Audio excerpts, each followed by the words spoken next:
Hi friends, welcome to my channel. Jyotsna Dasu మాటల ద్వారా గుండె పగిలే నిజాన్ని తెలుసుకున్న సుమిత్ర అసలు ఇదంతా ఎలా జరగబోతుంది అనేది ఈ వీడియోలో తెలుసుకుందాం. కార్తీక్ అయితే సుమిత్ర గురించి బాధపడుతున్న దశరథని అలాగే శివనారాయణని చూసి అంటూ ఉంటాడు, అత్త ఎక్కడున్నా సరే క్షేమంగా ఉంటుంది, అత్తని తీసుకువచ్చే బాధ్యత నాది, అత్తకేమీ జరగదని నేను మీకు మాట ఇస్తున్నాను, నా మాట మీద నమ్మకం పెట్టుకోండి తాత అని అంటూ ఉంటాడు. అప్పుడే ఇక శివనారాయణ, నీ మాట మీద ఉన్న నమ్మకంతోనేరా మేం కూడా ఇంత ధైర్యంగా ఉన్నాము, లేకపోతే అసలు ఇంత ధైర్యం మేము చెయ్యలేము అని అంటూ ఉంటాడు శివనారాయణ. అయితే అసలు నువ్వు నమ్మకం పెట్టుకోమంటున్నావు, కానీ ఎందుకు సుమిత్రని తీసుకురాలేకపోతున్నావు అని అడుగుతూ ఉంటుంది పారిజాతం. అయినా సుమిత్ర ఇంట్లో నుంచి వెళ్ళిపోవడానికి అసలు కారణం ఎవరో నాకు బాగా తెలుసు అని అంటూ ఉంటుంది. ఇక పారిజాతం అలా అనేసరికి శివనారాయణ, పారిజాతం నువ్వు లోపలికి వెళ్ళు అని అంటూ ఉంటాడు.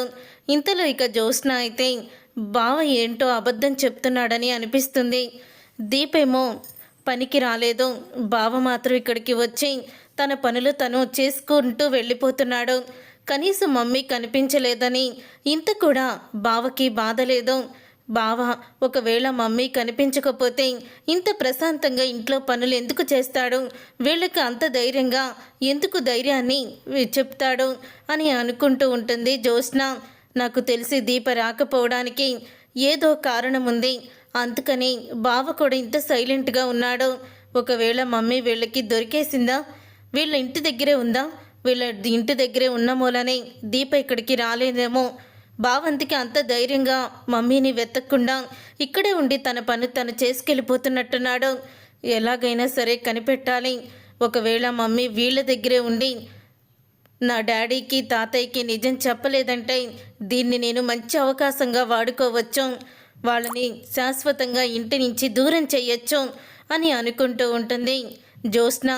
ఇక దీప మాత్రం ఈ ఇంట్లోకి అడుగు పెట్టే ప్రసక్తే లేదని నేను కూడా కండిషన్ పెట్టొచ్చు అని అనుకొని జ్యోత్స్న దీప ఇంటికైతే బయలుదేరుతుంది. అలా దీప ఇంటికి బయలుదేరిన తర్వాత ఇక బయట అయితే ఆడుకుంటూ ఉంటుంది శౌర్య. అలా శౌర్య ఆడుకోవడం చూసి జ్యోత్స్న శౌర్య దగ్గరికి అయితే వస్తుంది.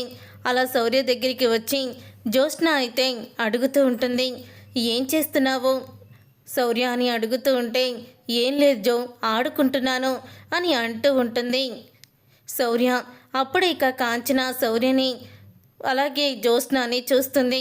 దీపని పిలిచి, ఒకవేళ శౌర్య అమ్మమ్మ ఇక్కడే ఉందని చెప్తే అప్పుడు వదిన మనల్ని జీవితంలో క్షమించదు, ఇప్పుడు ఏం చేద్దాం దీప అని అడుగుతూ ఉంటుంది కాంచన. అప్పుడే ఇక దీప అయితే ఏదోలాగా, అసలు జ్యోత్స్న లోపలికి రాకుండా చూసుకోవాలి అత్తయ్య అని దీప అలాగే జ్యోత్స్న కోసం ఇద్దరూ కూడా కాంచనం తీసుకొని బయటకైతే వెళ్తారు. వెళ్ళిన తర్వాత అప్పుడే ఇక శౌర్య నువ్వు వెళ్ళు, నేను మాట్లాడతాను అని దీప అంటూ ఉంటుంది. శౌర్యని ఎందుకు పంపించేస్తున్నావు దీప, నాకు కావాల్సింది నువ్వు కాదు శౌర్య, ఇప్పుడు చెప్పే శౌర్య సమాధానం మీదే ఇక్కడ నేను ఉండాలో వెళ్ళిపోవాలో నిర్ణయించుకుంటాను అని అంటూ ఉంటుంది జ్యోత్స్న. ఇంతకీ మీ అమ్మమ్మ ఎక్కడే అని అడుగుతూ ఉంటుంది జ్యోత్స్న. మీ అమ్మమ్మ ఇంట్లో నుంచి వెళ్ళిపోయింది, నీకు కానీ కనిపించిందా అని అడుగుతూ ఉంటే, అమ్మమ్మ ఇంట్లోనే ఉంది, మా ఇంట్లోనే ఉంది, నిన్నే వచ్చింది అని అంటూ ఉంటుంది శౌర్య. ఆ మాట విని ఒక్కసారే జ్యోత్స్న, భలే దొరికావు దీప, ఇప్పుడు ఈ దెబ్బతో నిన్ను ఆ ఇంటికి శాశ్వతంగా దూరం చేస్తాను, నువ్వేదో మమ్మీని కాపాడి ఇక్కడికి తీసుకొచ్చి పెట్టుకున్నానని సంబరపడిపోతున్నావు, మమ్మీ కనిపించక డాడీ తాతయ్య ఎంతలా బాధపడుతున్నారో ఆ బాధని చూసి కూడా నువ్వు నిజాన్ని బయట పెట్టలేదని, ఇక్కడే మా దగ్గరే మా మమ్మీ ఉందని నువ్వు చెప్పలేదని వాళ్ళు నిన్ను ఎంతలాగా చూస్తారో చూస్తూ ఉండు అని అంటూ ఉంటుంది జ్యోత్స్న. ఏది మీ అమ్మమ్మ ఎక్కడుంది, ఎప్పుడొచ్చిందని అడుగుతూ ఉంటే, నిన్నే వచ్చింది, రా చూపిస్తాను అని శౌర్య అయితే జ్యోత్స్నని లోపలికి తీసుకువెళ్తూ ఉంటే, అదేదో చిన్నపిల్ల, అది ఏది మాట్లాడితే అదే నిజం అనుకుంటావా అని అంటూ ఉంటుంది దీప. చిన్నపిల్లలు అబద్ధాలు చెప్పరు, తను నిజమే చెప్తుందేమో చూస్తాను లోపలికి వచ్చి అని జ్యోత్స్న అయితే శౌర్య చెయ్యి పట్టుకొని లోపలికైతే వస్తుంది. అలా లోపలికి వచ్చిన తర్వాత ఇదిగో అమ్మమ్మ అంటూ ఫోటో వంక చూపిస్తుంది. ఆ ఫోటోని చూసి ఒక్కసారి షాక్ అయిపోతూ ఉంటుంది జ్యోత్స్న. ఏం మాట్లాడుతున్నావే నువ్వు? అసలు తను మీ అమ్మమ్మ ఏంటి అని అనగానే నువ్వేమడిగావు? మీ అమ్మమ్మ వచ్చిందా అని అడిగావు.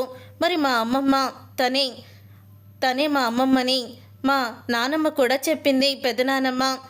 మా అమ్మమ్మని నిన్నే ఊరి నుంచి వస్తూ వస్తూ నానమ్మ ఫోటోని తీసుకువచ్చింది, అందుకే అమ్మమ్మ నిన్నే వచ్చిందని చెప్పాను అని శౌర్య అయితే చాలా తెలివిగా ప్రవర్తిస్తుంది.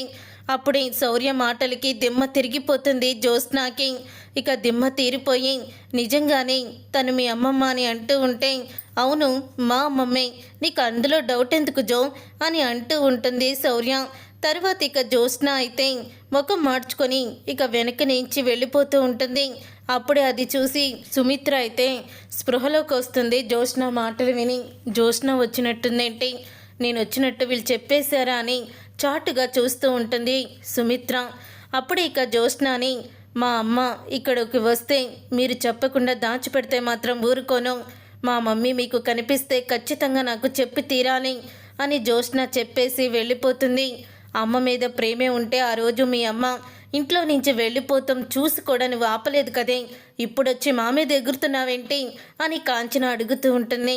నేను ఇంట్లో నుంచి వెళ్ళడం జ్యోత్స్న చూసిందా? మరి తను నా కన్న కూతురు, కన్న తల్లి ఇంట్లో నుంచి వెళ్ళిపోతుంటే పరిగెత్తుకుంటూ వచ్చి ఆపాలి, కానీ జ్యోత్స్న ఎందుకు చూస్తూ ఊరుకుంది అని అనుకుంటూ ఉంటుంది. సుమిత్ర అయితే అసలు జ్యోత్స్న ఉద్దేశం ఏంటో అడిగి తెలుసుకోవాలి, జ్యోత్స్నకి కనిపిస్తాను అని అనుకుంటూ ఉండగా జ్యోత్స్న అయితే అక్కడి నుంచి వెళ్ళిపోతుంది. అలా వెళ్ళిపోయిన తర్వాత అప్పుడే ఇక కాంచన అయితే నేను గుడికి వెళ్ళొస్తాను, మా వదిని కనిపిస్తే గుడికి వస్తానని మొక్కుకున్నాను అని అంటూ ఉంటుంది కాంచన. అనసూయ శౌర్య ముగ్గురు కూడా ఇక గుడికైతే బయలుదేరుతారు. దీప కిచెన్లో వంట చేసుకుంటూ ఉంటుంది.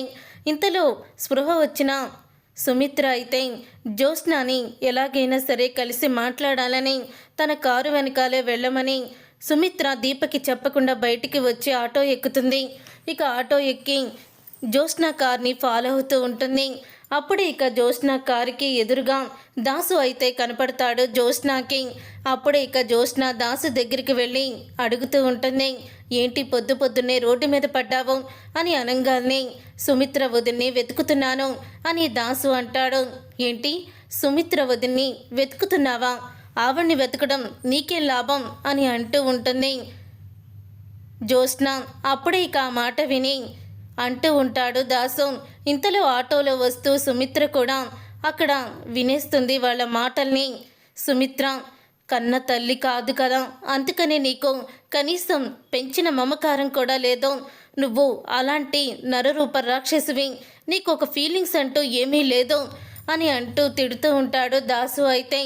అప్పుడే ఇక జ్యోత్స్న దాసు మాటలు విని ఒక్కసారే షాక్ అయిపోతూ ఉంటుంది. సుమిత్ర షాక్ అయిపోతూ జ్యోత్స్న నా కూతురు కాకపోవడం ఏంటి అని అనుకుంటూ ఉంటుంది. అప్పుడే జ్యోత్స్న అయితే నేను ఆమె కూతుర్ని కాదని ఎలా చెప్పగలిగారు, కంటేనే కూతురు అవ్వాలా, పెంచుతో కూడా కూతురే అని అంటూ ఉంటుంది జ్యోత్స్న.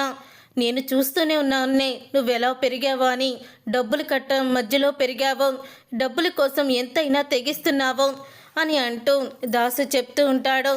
ఆ రోజే నేను నిజాన్ని బయట పెట్టుంటే ఈ పరిస్థితి వచ్చేది కాదు, అన్నయ్య వదిన విడిపోయేవాళ్ళే కాదు, అన్నయ్యని రెచ్చగొట్టి అన్నయ్య చేతి మాటలు అనిపించింది నువ్వేనట్టు కదా, గుర్తుపెట్టుకో, ఏదో ఒక రోజు వదిన కూడా నీ గురించి నిజం తెలుసుకుంటుంది, నువ్వు తన కూతురువి కాదన్న నిజం వదిన ఖచ్చితంగా తెలుసుకొని అప్పుడు నీకు సరైన గుణపాఠం చెప్తుంది అని అంటూ ఇక దాసు అయితే తన నోటితోనే నిజాన్ని భయపెడతాడు. ఎదిరిస్తే జ్యోత్స్న బెదిరిపోతుంది అనుకుంటున్నావా? అది ఎప్పటికీ కూడా జరగని పని. జ్యోత్స్న ఇప్పటి వరకు ఇలా ఉందంటే అసలు కారణం తన మనోధైర్యమే. నువ్వేమీ చెయ్యలేవు, నువ్వేమీ కూడా నన్ను ఆ ఇంటి వారసురాలని బయట పెట్టలేవు అని జ్యోత్స్న అయితే అంటూ ఉంటుంది. సుమిత్ర వదిన దశరథ అన్నయ్య ఇద్దరూ కూడా చాలా మంచివాళ్ళు. ఆ మంచి కుటుంబానికి మా అమ్మ అన్యాయం చేసింది, తన కొడుకుని ఆ ఇంటికి ఆస్తిపరులను చేయడానికి నిన్ను ముందు ఆ ఇంటి వారసురాల్ని చేసింది, కానీ నువ్వు మనిషి రూపంలో ఉన్న నరరూప రాక్షసివి అని తిడుతూ ఉంటాడు దాసు అయితే.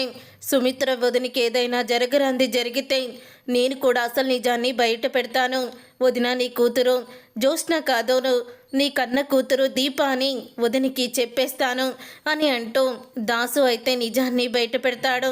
ఇక ఆ నిజం తెలుసుకొని ఒక్కసారి ఉలిక్కి పడుతుంది సుమిత్ర. అయితే ఇన్ని రోజులు నా కూతురుగా చూసుకున్న జ్యోత్స్న నా కూతురు కాదో, దీప నా కూతురా అని అనుకుంటూ స్టన్ అయిపోతూ ఉంటుంది సుమిత్ర. అయితే చూసారుగా ఫ్రెండ్స్, రాబోయే కథలో ఖచ్చితంగా ఇలాగే జరగబోతుంది.